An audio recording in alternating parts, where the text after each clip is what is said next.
ఉమ్మడి ఆంధ్రప్రదేశ్ మాజీ స్పీకర్ దుద్దిళ్ల శ్రీపాదరావు 89వ జయంతి వేడుకలను కరీంనగర్లో ఘనంగా నిర్వహించారు. నగరంలోని బస్టాండ్ వద్ద ఆయన విగ్రహానికి జిల్లా కలెక్టర్ చిత్రం మిశ్రా సూడా, చైర్మన్ కోమటిరెడ్డి నరేందర్ రెడ్డి, గ్రంథాలయ చైర్మన్ సద్దు మల్లేశం పూలమాలలు వేసి నివాళులర్పించారు. ఈ సందర్భంగా నరేందర్ రెడ్డి మాట్లాడుతూ శ్రీపాదరావు ఆశయ సాధనలో ఆయన కుమారుడు మంత్రి శ్రీధర్ బాబు పేదలకు నిరంతరం సేవలందిస్తున్నారని కొనియాడారు.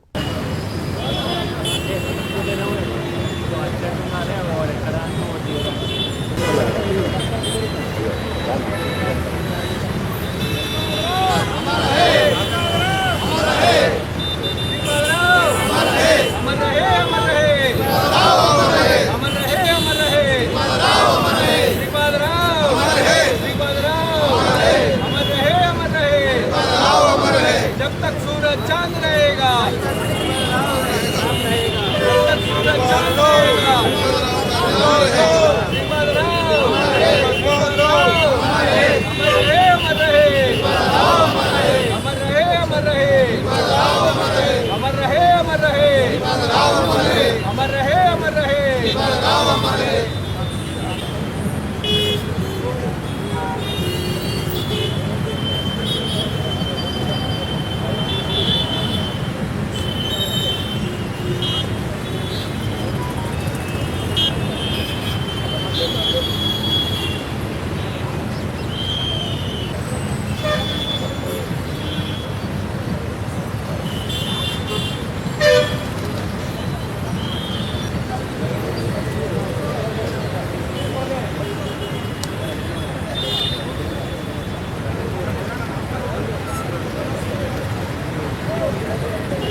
दोस्त गजर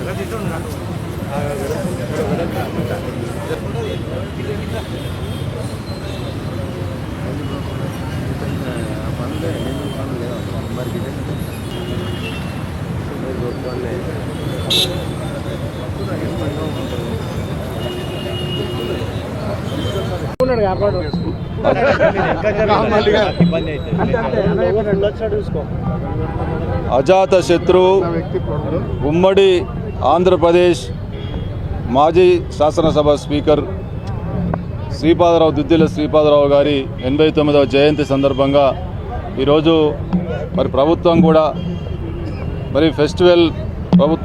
ఫెస్టివల్ ఏర్పాటు చేయడం జరిగింది. అందులో భాగంగా ఈరోజు కరీంనగర్లో పెద్ద ఎత్తున జయంతి వేడుకలు నిర్వహిస్తాను. దీనిలో మాతో పాటు కాంగ్రెస్ పార్టీ నాయకులు, కార్యకర్తలు అందరం కూడా పెద్ద ఎత్తున ఈ కార్యక్రమంలో పాల్గొని వారు ఉమ్మడి రాష్ట్రానికి కాక ప్రతి ఒక్క పౌరుడికి, ప్రతి ఒక్క ప్రాంతానికి సేవలు అందించి అజాత శత్రువుగా ప్రతి ఒక్కరి అభిమానాలు చూడగొన్నటువంటి శ్రీపాదరావు గారి జయంతి ఈరోజు మేమంతా కూడా పండుగలా జరుపుకుంటా ఉన్నాం. వారు చూపినటువంటి బాటలో వారు అనేక మారుమూల ప్రాంతంతో పాటు అనేక ప్రాంతాల్లో వారి అభివృద్ధితో పాటు ఎంతోమంది అభిమానులను సంపాదించుకున్నటువంటి గొప్ప నాయకులు. వారి మార్గంలో వారు సింపుల్ సిటీగా ఎక్కడ కూడా ఆర్భాటాలు కోకుండా ప్రతి ఒక్కరిని ఆదరిస్తూ ఒక నీతివంతమైనటువంటి పాలన జరిపి ఆదర్శంగా నిలిచినటువంటి గొప్ప నాయకులు.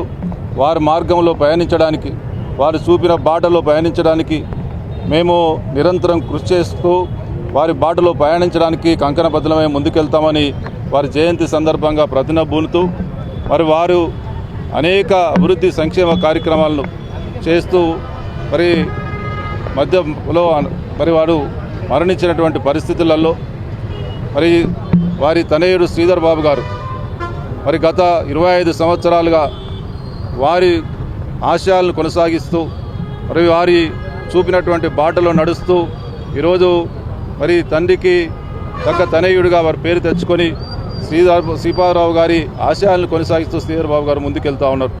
మరి వారిని కూడా మేము ఈ సందర్భంగా మరి అభినందిస్తూ తప్పకుండా శ్రీపాదరావు గారి బాటలో పయనించడానికి మేమంతా కంకణబద్ధమై ముందుకెళ్తామని, వారు చూపినటువంటి బాటలో పయనిస్తామని మరి జయంతి సందర్భంగా మరొక్కసారి తెలియజేస్తూ మరి శ్రీపాదరావు గారి జయంతి కార్యక్రమంలో పాల్గొన్న ప్రతి ఒక్కరికి పేరు పేరున ధన్యవాదాలు, కృతజ్ఞతలు తెలియజేస్తాం.